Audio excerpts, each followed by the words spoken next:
পথে প্রান্তরে মাঠে ময়দানে লড়াইয়ের সঙ্গে তৃণমূল কংগ্রেস আজ থেকে নেমে পড়ল। মাননীয় মুখ্যমন্ত্রী মমতা বন্দ্যোপাধ্যায়, যিনি সংখ্যালঘুদের বিশ্বাসের আমানত, তিনি বলেছেন আমি জীবিত থাকতে, দেহে শ্বাস থাকতে, রক্ত থাকতে আমরা ওয়াকফ বিল এখানে লাগু হতে দিব না, যেমনটা এনআরসি আমরা লাগু হতে দিইনি। বাংলার মানুষ ধর্মান্ধ নয়, ধর্মপ্রাণ। সুতরাং তারা এই যে চালাকি ফাঁস হয়ে গেছে, সেই জন্য তাদেরকে মানুষ এখন বিদায় দিবে। বিদায় নেওয়ার বিজেপির পালা, মানে সেভ এক্সিট বিজেপিকে নিতে হবে, সময় থাকতে বিদায় নিতে হবে। পথে প্রান্তরে মাঠে ময়দানে লড়াইয়ের সঙ্গে তৃণমূল কংগ্রেস আজ থেকে নেমে পড়ল।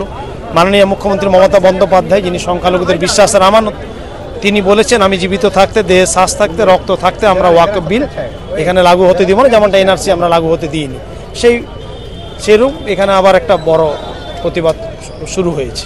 আজকে বৃষ্টির মধ্যে এত লোক আসলো, কি বলবেন এটা নিয়ে?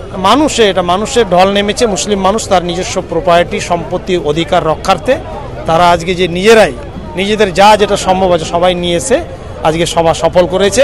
অতীতের সমস্ত সভাকে ছাপিয়ে রানী রাসমন্ডি একেবারে চৌরঙ্গি রোড পর্যন্ত এই 3টে রোড পরিপূর্ণ হওয়ার পরে লোক এদিক ওদিকও থেকেছে, ঢুকতে আর পারেনি। কারণ আমরা অবাক, মানুষজনকে আমরা ধন্যবাদ জানাচ্ছি। মাননীয় মুখ্যমন্ত্রীর নামের নেতৃত্বে এই সভা আয়োজিত হয়েছিল। সংখ্যালঘুদের ওয়াকফ প্রপার্টি বা অন্যান্য প্রপার্টি যাতে বিজেপি ষড়যন্ত্র করে দখল না করতে পারে, তার জন্য তারা সবাই এসেছিল। সভা এটা তো প্রতিনিয়ত বিজেপির চলেই, তারা এটা একটা প্রোপাগান্ডা চালায়, বিজেপির মিথ্যাকে আমরা সত্য দিয়ে ঢাকি। তারা মিথ্যাচার করে বেড়ায়, কিন্তু সফল হবে না। তারা অশুভ শক্তি অপশক্তি লাগিয়ে ওয়াকফের সম্পত্তি দখল করতে যে চেষ্টা করছে, সেটা তাদের সফল হবে না, বিফল হয়ে যাবে। রাজনীতি তো আছে, এটা পরিষ্কার। আর এটা তো আপনারা জানেন, বিজেপি তো মন্দির, মসজিদ, কবরস্থান, শ্মশান এগুলো করে বেড়ায়।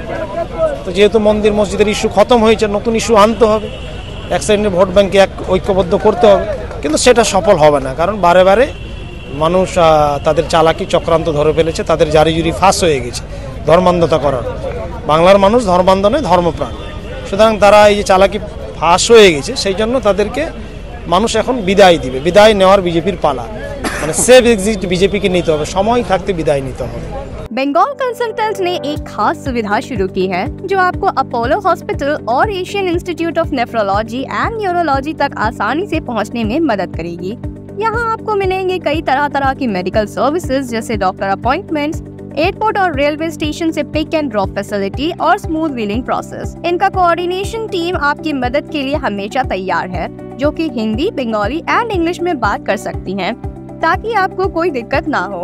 आपको रहने के लिए बेहतर जगह और गाइडेंस की भी बिना किसी रजिस्ट्रेशन फीस के मिलेगा। अगर आपको चेन्नई के अपोलो हॉस्पिटल या AINU में cardiology, neurology, nephrology, orthopaedics, liver transplant, kidney transplant या रोबोटिक सर्जरी जैसी ट्रीटमेंट्स लेनी है, तो देर किस बात की।